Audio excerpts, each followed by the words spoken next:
Let's spike crime की कहानी। अतीक अहमद की मौत को लोग एक गैंग वॉर या पुलिस कस्टडी में हुए मर्डर के तौर पर देखते हैं, लेकिन अगर मैं आपसे कहूं कि ये इलाहाबाद में जमीनों के ऊपर कब्जा या गुंडागर्दी तक सीमित नहीं था, इसके तार जुड़ते थे पाकिस्तान की खुफिया एजेंसी आईएसआई से। क्या कनेक्शन था पाकिस्तान की एजेंसी आईएसआई और अतीक अहमद में? आईएसआई को अतीक की जरूरत क्यों पड़ी? अतीक इतना पावरफुल गैंगस्टर कैसे बन गया?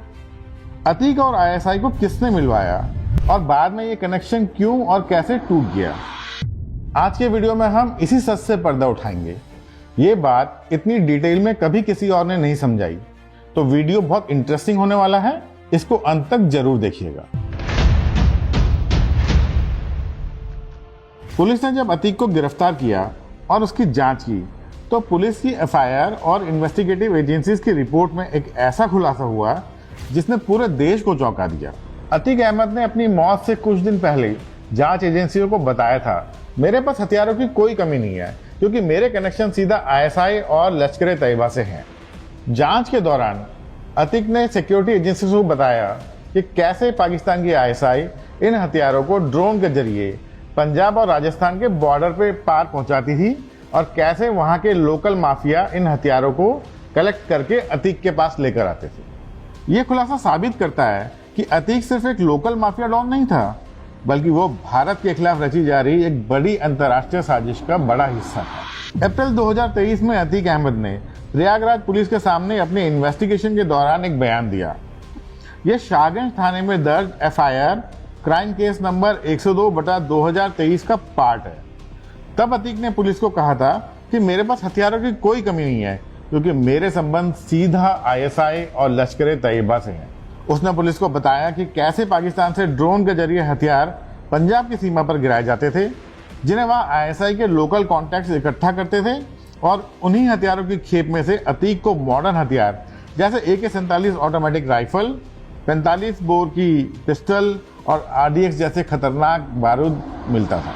उमेश पाल की हत्या में भी जिन हथियारों का उपयोग हुआ था, वो सारे सीमा पार पाकिस्तान से स्मगल करके अतीक के पास लाए गए थे। अतीक के दाऊद से गहरे संबंध थे।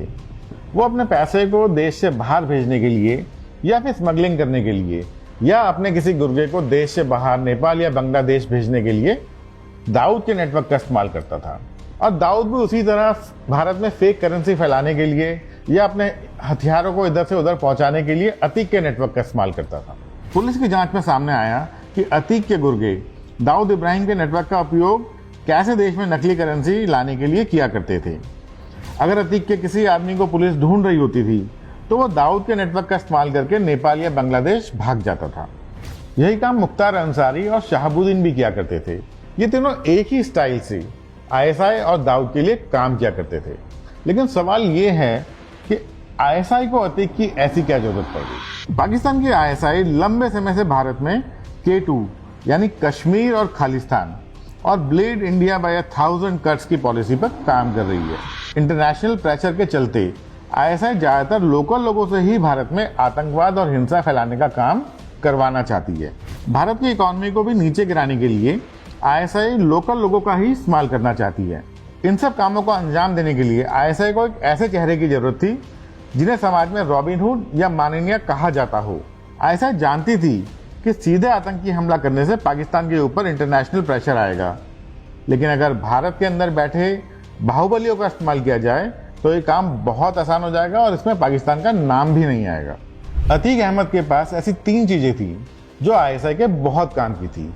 पहली ये कि अतीक एक विधायक और सांसद था, इसलिए अतीक के पास पुलिस और प्रशासन की इंटरनल इंफॉर्मेशन रहती थी। दूसरी ये कि अतीक एक बाहुबली भी था। उसका प्रभाव प्रयागराज से लेकर पूरे उत्तर प्रदेश में और पड़ोसी राज्यों तक फैला हुआ था। उसके गुर्गे बिना किसी शक के सीमा पार से आने वाले सामान को देश के अंदर कहीं भी पहुंचा सकते थे। यानी अतीक का लोकल नेटवर्क बहुत मजबूत था, जिससे आईएसआई के सारे काम बहुत आसानी से हो जाते थे। तीसरे, अतीक ने यूपी में समाजवादी पार्टी जैसी बड़ी पॉलिटिकल पार्टीज में अपनी अच्छी धाक बना ली थी। मान लो कि उसके गुर्गे कहीं हथियार ले जाते हुए या नकली नोट ले जाते हुए पकड़े जाए, तो अतीक इसे एक साधारण गैंग वॉर या एक नॉर्मल क्रिमिनल एक्टिविटी बताकर इस बात को दबाने में सफल हो जाता था। इन सब बातों से पाकिस्तान के ऊपर इंडियन एजेंसीज कभी भी सीधा आरोप नहीं लगा सकती थी। ये सब अतीक अपनी राजनीतिक पहुंच और पॉलिटिकल प्रोटेक्शन के कारण कर पा रहा था। अतीक अहमद की कहानी किसी फिल्मी कहानी से कम नहीं है, लेकिन ये फिल्म बेहद डरावनी है। प्रयागराज के चकिया इलाके में एक टांगे वाले के घर में जन्मा अतीक पढ़ाई में एकदम फिसड्डी था, लेकिन जुर्म की गलियों में उसका दिमाग बहुत तेज दौड़ता था। 1979 में महज 17 साल की उम्र में अतीक पर हत्या का पहला केस दर्ज हुआ। उसने रेलवे के स्क्रैप और कोयले की चोरी से अपना धंधा शुरू किया। 1980 के दशक में इलाहाबाद में चांद बाबा नामक एक गुंडे का खौफ था। अतीक ने चांद बाबा को चुनौती दी और 1989 में सरेआम उसकी हत्या कर दी। इस एक मर्डर ने अतीक को इलाके का निर्वाचित डॉन बना दिया। उसी साल अतीक ने जेल से ही इंडिपेंडेंट चुनाव लड़ा और विधायक बन गया। इसके बाद उसने पीछे मुड़कर नहीं देखा। 1991, 93, 96 और फिर 2002 तक वो लगातार विधायक रहा। 2004 में वो फूलपुर से सांसद बना। ये फूलपुर की वही सीट थी जहां देश के पहले प्रधानमंत्री और फ्रीडम फाइटर जवाहरलाल नेहरू अपना पहला चुनाव जीते थे। अतीक का भौकाल इतना था कि 2012 में जब उसने इलाहाबाद हाई कोर्ट में अपनी जमानत की अर्जी दी तो डर के मारे 10 जजों ने अपने आप को इस केस से अलग ही कर लिया। अब आप समझ सकते हो कि किस तरीके से अतीक कानून को अपनी उंगलियों के इशारे पर नचाता था। अतीक और आईएसआई के बीच पुल का काम किया दाऊद इब्राहिम ने। अतीक दाऊद के नेटवर्क का इस्तेमाल अपने सारे गैरकानूनी कामों के लिए किया करता था। अतीक को अपनी पावर बनाए रखने के लिए मॉडर्न हथियारों और पैसों की जरूरत थी और आईएसआई को भारत की इकॉनमी बिगाड़ने के लिए जाली नोटों को खपाने वाले रास्तों की। अतीक ने मुख्तार अंसारी और शाहबुद्दीन के साथ मिलकर आईएसआई और दाऊद के नेटवर्क का इस्तेमाल किया और बदले में आईएसआई और दाऊद ने इनसे अपने कई काम करवाए। जाली नोटों की स्मगलिंग और इंडिया में इन्हें चलाने के लिए अतीक ने एक बहुत ही शातिर तरीका अपनाया। उसके पास हजारों दूध की गाड़ियां और मीट एक्सपोर्ट के बड़े बड़े बूचड़ खाने थे। सुबह सुबह जब 3-4 बजे पूरा शहर सो रहा होता था तब अतीक की दूध की गाड़ियां सड़कों पर निकलती थी। अतीक के बाहुबल और राजनीतिक रसूख के कारण पुलिस इन गाड़ियों की जांच नहीं करती थी और इन्हीं कैन के नीचे बने सीक्रेट कैबिन में पाकिस्तान से आए नकली नोटों की गड्डियां और पिस्तौलें छुपाई जाती थी और इन्हें इस तरह एक जगह से दूसरी जगह पहुंचाया जाता था। सोचो, जब एक टाइम यूपी का सीएम अतीक के घर जाकर उसके कुत्ते से हाथ मिलाता था तो उस वक्त पुलिस वालों की तो क्या ही हिम्मत होती होगी अतीक की गाड़ियों को रोककर चेक करने की। अतीक का मीट का कारोबार खाड़ी देशों तक फैला हुआ था। इन बूचड़खानों में कैश में ही डीलिंग हुआ करती थी और इसी कैश में अतीक के गुर्गे पाकिस्तान से आई नकली करेंसी को मिक्स कर दिया करते थे। लेकिन जैसे हर पापी का अंत होता है वैसे ही 2014 में देश की हवा बदली और यूपीए सरकार की जगह मोदी सरकार आ गई। इसके बाद तो अतीक के गोल्डन पीरियड को जैसे ग्रहण लग गया। उसे असली झटका तो 2017 में लगा जब उत्तर प्रदेश की कमान योगी आदित्यनाथ के हाथों में आई।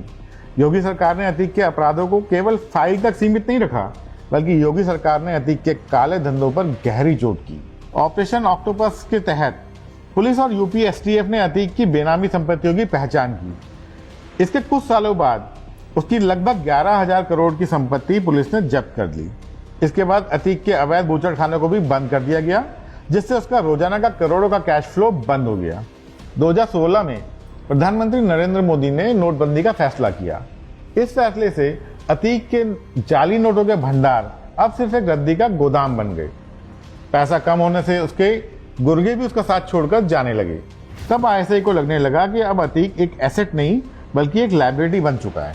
अतीक की सबसे बड़ी हार उसके अपने घमंड के कारण हुई। 24 फरवरी 2023 को धूमनगंज में जिस तरह सरेआम उमेश पाल की हत्या की गई, उसने योगी सरकार को सीधा चैलेंज कर दिया। अतीक ने सोचा था कि वो साबरमती जेल में बैठकर फिर से अपना खौफ पैदा कर लेगा, लेकिन वह भूल गया था कि वक्त बदल चुका है और अब प्रदेश में एक निर्भीक और ईमानदार मुख्यमंत्री का शासन था। पुलिस को अब ऑर्डर थे कि अतीक की किसी भी प्रकार की गुंडाई को सहन नहीं किया जाएगा, इसलिए यूपी सरकार अब उसके पीछे हाथ धोकर पड़ गई। उमेश पाल की हत्या में शामिल उसके बेटे असद को पुलिस ने एनकाउंटर में मार गिराया।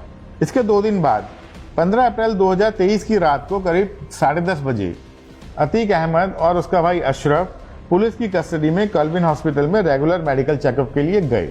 अतीक और अशरफ एक दूसरे से हथकड़ी से बंधे हुए थे और पैदल ही अस्पताल के दरवाजे की ओर बढ़ रहे थे। तभी मीडिया कर्मी की भीड़ ने उन्हें घेर लिया और उनसे सवाल पूछने लगे। एक पत्रकार ने अतीक से पूछा कि वो अपने बेटे के जनाजे पर क्यों नहीं गया, जिस पर अतीक ने आखिरी शब्द कहे, नहीं ले गए तो नहीं गए। जैसे ही अशरफ ने कुछ बोलना चाहा, तभी अचानक गोलियों की तड़तड़ाहट से पूरा इलाका कांप उठा। 3 हमलावर मीडिया कर्मियों के वेश में आए थे।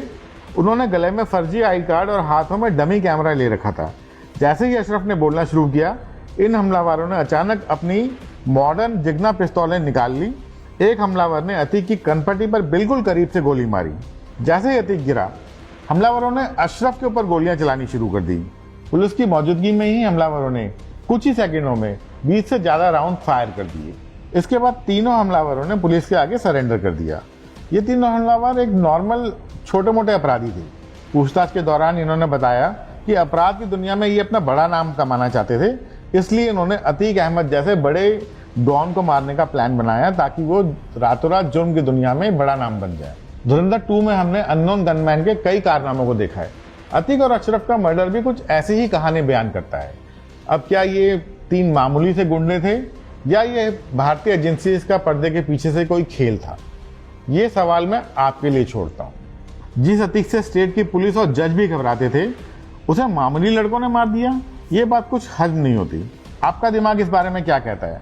कमेंट बॉक्स खुला है। अपने विचार हमारे साथ शेयर करें और बताएं कि आप इसके पीछे की असली वजह क्या मानते हैं। अब बात कर लेते हैं भारतीय खुफिया एजेंसीज और यूपी एसटीएफ की। भारतीय एजेंसीज और यूपी एसटीएफ ने इस पूरे मामले में कमाल का काम किया। एजेंसीज ने न केवल अतीक के लोकल गुर्गों को पकड़ा, बल्कि उसके इंटरनेशनल फंडिंग के रूट्स को भी बंद कर दिया। एजेंसीज ने टेक्निकल सर्वेलेंस के जरिए पता लगाया कि दाऊद और अतीक के तार कैसे और कहां जुड़ रहे थे। भारत सरकार ने इन तारों को डिस्कनेक्ट किया। शहाबुद्दीन और मुख्तार अंसारी के खिलाफ भी उसी समय कार्रवाई तेज की गई, जिससे अतीक का सपोर्ट सिस्टम पूरी तरह से टूट गया। यह भारतीय एजेंसीज की एक बड़ी जीत थी और उन्होंने एक ऐसे नेक्सस को तोड़ा जो कई दशकों से भारत के लोकतंत्र और अर्थव्यवस्था को दीमक की तरह चाट रहा था। दोस्तों, अतीक अहमद का अंत सिर्फ एक क्रिमिनल का अंत नहीं था। ये उस सिस्टम की हार थी जो पॉलिटिकल पावर को अब्यूज करके छोटे मोटे अपराधियों को एक बहुत बड़ा डॉन या देश विरोधी काम करने वाला गुंडा बना देते थे। इस कहानी से एक बात साफ होती है कि क्रिमिनल कितना भी पावरफुल क्यों ना हो, कानून के हाथ आखिर एक दिन उस तक पहुंच ही जाते हैं। यदि आपको हमारा वीडियो अच्छा लगा हो तो कृपया इसे लाइक और शेयर कीजिए और हमारे चैनल को सब्सक्राइब कीजिए। मिलता हूं आपसे एक और वीडियो के साथ। तब तक के लिए आप अपना ख्याल रखिए। नमस्कार।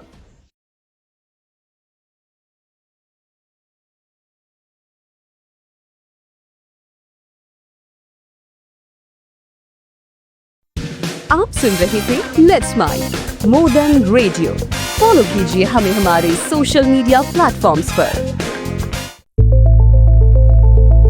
It's time for news. It's time for more than radio. Presenting the first radio news app, Let's Mic. Let's Mic, a news-based app on your phone where you get to watch and listen news, talk shows, interviews, radio show podcasts.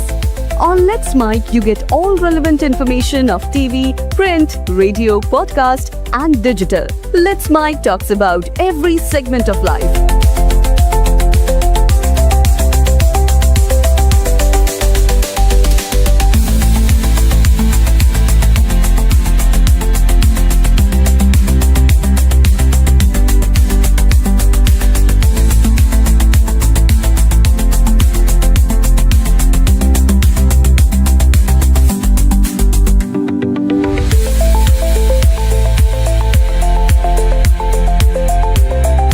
Download the app now from Play Store. Available both on Android and iOS mobile phones.